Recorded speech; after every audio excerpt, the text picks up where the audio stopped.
এমন তেমন লোক নয়, একটা বড়ই খাইছে সে এখন আসি মাপ চাইছে, তাহলে তাকে তো মাপ করতে হবে। তবে মাপ যে করবো, তুমি আমার কাছে 12 বছর গোলামি করতে হবে। 12 বছর সর্বপ্রথম নয়, বলছে তুমি আমার গোলামি করতে হবে 1 বছর 2 বছর 3 বছর। একটা বড়ের বিনিময়ে 12 বছর ওই ব্যক্তি গোলামি করছে। যখন গোলামি করছে, এরপরে ওই ব্যক্তি বুঝতে পারলো যে যে ব্যক্তিটা একটা বড়ের বিনিময়ে 12 বছর আমার গোলামি করছে, তার কাছে আমি আমার মেয়েটাকে বিবাহ দিব। তাহলে একটা বড়ই বিনা অনুমতিতে পাইছে, পাওয়ার পরে খাওয়ার কারণে বিনা অনুমতিতে 12 বছর গোলামি করছে। আপনি আমি যদি এরকম কেউ বড়ই বিক্রি করতে আসে, একটা যদি লই একটা যদি লই, অনেকের অভ্যাস আছে ফল দোকানে গেলে যে জিজ্ঞাসা করে ভাই ফলগুলো কত, টক হইব না মিষ্টি হইব, জিজ্ঞাসা করতে করতে 2-3টা গালের ভিতরে ঢুকে। এরকম অভ্যাস আসেনি আমাদের, আছে না এরকম? তাহলে আপনি ওই ব্যক্তিকে আপনারও অনুমতি দিচ্ছেন ফলটা খাওয়ার জন্য। একটা কথা আছে 10-এর লাড়ি 1-এর বোঝা। ওই ব্যক্তিটা তো একটা ফল দোকান নিয়ে বসে আছে, আপনি একটা ফল না খাইলেন, এরকম আমার দৈনিক 100টা ব্যক্তি যদি যাইয়া 100টা এরকম ফলের দানা যদি খায়, 100টা যদি এরকম আঙ্গুর খায়, ওই ব্যক্তির তো 1 কেজি লস, ঠিক আছে না? তাহলে ওই ব্যক্তিটা আপনি কত ক্ষতি করলেন। এরপরে অনেক সময় দেখা যায় অনুমতি ব্যতীত ফান দোকানদারের কাছে যাইয়া অনুমতি ব্যতীত ফান একটা লই খায় আড়ি চলেছে। অনেক সময় দেখা যায় সুপারি, এখন তো সুপারির অনেক দাম, যাইয়া সুপারি এইভাবে নিয়ে, সুপারি যদি একটু দেওয়া হয় না 2 টুল দিতে হয়, এইভাবে নিয়ে যায়। তাহলে আপনি তো মনে করেন আপনি একজন নিছেন, আপনার মতো আরেকজন নিছে, এরকম তো 100 জন দৈনিক নিতেছে। ওই ব্যক্তি তো ব্যবসা করতে বসছে, আপনি তো খাইতেছেন। তাহলে এটা হচ্ছে হাতের গুনাহ বুঝাইতে যায় এই জিনিসটা বললাম। এটা হচ্ছে হাতের গুনাহ। এটা কিসের গুনাহ? হাতের গুনাহ। যে ব্যক্তি রমজানে হাতের গুনাহ থেকে বেঁচে থাকলো, আল্লাহ তাআলা তাকে তার রোজাটা আল্লাহ তাআলা কবুল করবেন। 5 নম্বর অন্তরের গুনাহ। অন্তর দ্বারা অনেক সময় একজন ব্যক্তিকে দেখছি যে রমজানের আগে আমাকে গালি দিছে, এখন অন্তরে অন্তরে ফাটি যায়, যদি রোজা যদি না হইতো আজকে তোরে গালি দিব তালাইতাম, যদি রোজা না হইতো আজকে তোর অবস্থা খারাপ করে লাইতাম। এটা হচ্ছে অন্তরের গুনাহ। আবার এরকম বলে যে এর অমুকের আম গাছের মধ্যে আমটা এরকম ফাঁকি রয়েছে, কি সুন্দর লাল টুকটুকে, যদি রোজা না হইতো তাহলে খেয়ে ফেলতাম। এটা হচ্ছে অন্তরের গুনাহ। এরপরে যদি রোজা না হইতো আজকে এই নারীর সাথে আমি আকাম কুকাম করতাম, এরকম। এটা হচ্ছে অন্তরের গুনাহ। এই অন্তরের গুনাহ থেকে যে ব্যক্তি বাঁচবে, আল্লাহ তাআলা বলে ওই ব্যক্তির রোজা আমি কবুল করব। 6 নাম্বার হালাল খানা দিয়ে ইফতার করা। হালাল খানা দিয়ে ইফতার করানো।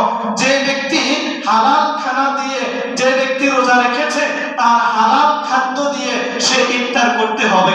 হালাল খাদ্য দিয়ে যদি ইফতার করে, তাহলে ওই ব্যক্তির রোজাটা আল্লাহ তাআলা কবুল করবেন। আমি রমজানের মধ্যে একটু আমার হালাল উপার্জন থেকে এটা রমজানে খরচ করব, এটা একটু বাঁচি নিলাম, বাঁচি নিয়া এটা রমজানের মধ্যে আমি খরচ করব।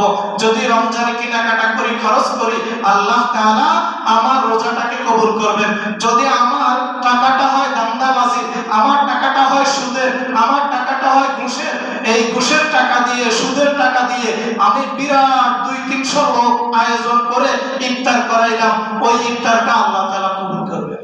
কারণ টাকাটা তো আপনার হালাল নয়। আপনি জানতে পারলেন রমজানে যদি কাউকে 1 গ্লাস পানি খাওয়াই, আল্লাহ তাআলা জান্নাতের মধ্যে আমার জন্য 1টা গ্লাস পানি রাখবেন। রমজানে যদি কাউকে 1টা খেজুরের দানা খাওয়াই, আল্লাহ তাআলা আমাকে যে 1টা নেকি নয় 70টা নেকি রমজানে আল্লাহ তাআলা আমাকে দান করবেন।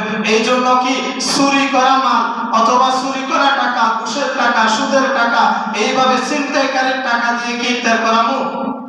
ইফতার করাইলে কি আল্লাহ সওয়াব দিবনি? দিবে না। আল্লাহ তাআলা বলছেন হালাল খাদ্য দিয়ে যদি ইফতার করে, হালাল খাদ্য দিয়ে যদি সেহরি খায়, হালাল খাদ্য দিয়ে যদি কাউকে খাওয়ায়, আল্লাহ তাআলা আপনার রোজাটাকে কবুল করবেন। তাহলে 6 নম্বরে হচ্ছে হালাল খাদ্য খাওয়া, হালাল খাদ্য দিয়ে, হালাল খানা দিয়ে ইফতার করা, হালাল খানা দিয়ে সেহরি খাওয়া। তাহলে এই 6 প্রকারের গুণের ব্যক্তির রোজা আল্লাহ তাআলা কবুল করবেন।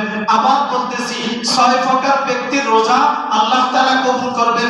1 নাম্বার জবানের হেফাজত, 2 নাম্বার চোখের হেফাজত, 3 নাম্বার কানের হেফাজত, 4 নাম্বার হাতের হেফাজত, 5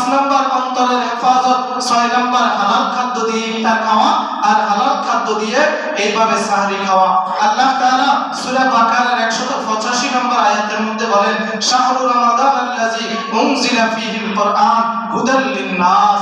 এই রমজান মাস আল্লাহ তাআলার কাছে দামি কেন? এই রমজান মাসের মধ্যে আল্লাহ তাআলা উনজিলা ফীহিল কুরআন, কোরআনটাকে নাযিল করেছেন হুদাল লিন-নাস, মানুষকে হেদায়েতের জন্য। মানুষকে কিসের জন্য? হেদায়েতের জন্য। এই জন্যই আল্লাহ তাআলা সূরা বাকারার শুরু, একদম কোরআনের শুরুতের মধ্যে আল্লাহ তাআলা বলছেন, আমি এই কোরআনটা নাযিল করেছি মানুষের হেদায়েতের জন্য। এই কোরআনটা নাযিল করছে আল্লাহ তাআলা কিসের জন্য? মানুষের হেদায়েতের জন্য। এই কোরআনটা রমজান মাসে নাযিল করছে। এটা নিয়ে ইখতিলাফ, রমজান মাসের কত তারিখে নাযিল করা হয়েছে এটা নিয়ে অনেক ইখতিলাফ আছে। তো আল্লাহ তাআলা এই রমজান মাসের মধ্যে আরো কিছু বড় বড় অলৌকিক ঘটনাগুলো আল্লাহ তাআলা ঘটাইছেন। এক নম্বরে রমজানের প্রথম রমজানে ইব্রাহিম আলাইহিস সালামের সহিফা, কেউ কেউ বলে ওনার কাছে আল্লাহ তাআলা 4টা সহিফা, 5টা সহিফা এবং 10টা সহিফা এইভাবে আল্লাহ তাআলার কাছে পাঠাইছেন, অথবা একটা সহিফার কথা সবাই বলে। আল্লাহ তাআলা এই রমজানের প্রথম রমজানে ইব্রাহিম আলাইহিস সালামের উপর ইব্রাহিম আলাইহিস সালামের যে কিতাবটা সহিফাটা ওটা পাঠাইছেন। 6 রমজানে আল্লাহ তাআলা তাওরাত নাযিল করছেন। যে 12 রমজানে আল্লাহ তাআলা জবুর শরীফ নাযিল করছেন। 13 রমজানে আল্লাহ তাআলা ইনজিল শরীফ নাযিল করছেন। 24 রমজানে মতান্তরে 27 রমজানে আল্লাহ তাআলা এই উম্মতের উপর আল কোরআন নাযিল করছেন। তাহলে আল্লাহ তাআলা বড় বড় কিতাব যে 4টা, এই 4টা কিতাব রমজানে নাযিল করছেন। কোন মাসে নাযিল করছেন? রমজানে।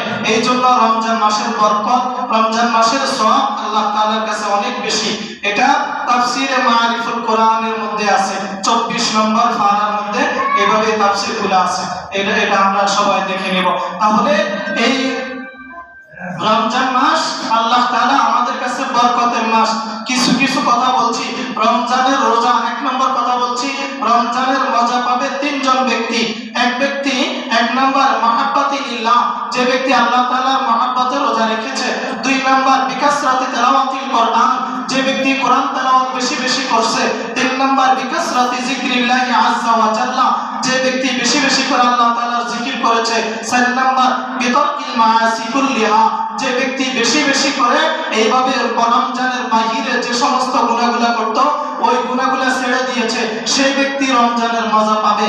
আর 6 দল ব্যক্তির রোজা, 6 প্রকারের ব্যক্তির রোজা, 6 গুণওয়ালা ব্যক্তির রোজা আল্লাহ তাআলা কবুল করবেন। যে ব্যক্তি জবানের হেফাজত করেছে, চোখের হেফাজত করেছে, কানের হেফাজত করেছে, হাতের হেফাজত করেছে, অন্তরের হেফাজত করেছে, আর হালাল খাদ্য দিয়ে ইফতার এবং সেহরি খেয়েছে, তাদের রোজা আল্লাহ তাআলা কবুল করবেন। এখন নিজে নিজে নির্ণয় করেন এই 6 প্রকারের কোন প্রকারটা আপনার ভিতরে নাই। যেইটা নাই আপনার ভিতরে সেটা আজকে থেকে ধরে নেন, কারণ রমজানের এখন 6টা রোজা চলে। আল্লাহ তাআলা যদি শরীর সুস্থতার সাথে রাখে আরো 24টা রোজা আছে। এই 24টা রোজা আল্লাহ তাআলা যেন এই 6 গুণওয়ালা ব্যক্তির ভিতরে আমাকে এবং আমাদের সবাইকে ঢুকিয়ে দেন, বলেন আমিন। ওয়া আখিরু দাওয়ানা আলহামদুলিল্লাহি রাব্বিল আলামিন। যারা কাবলা জুমা সালাত সুন্নাত পড়েন নাই, কাবলা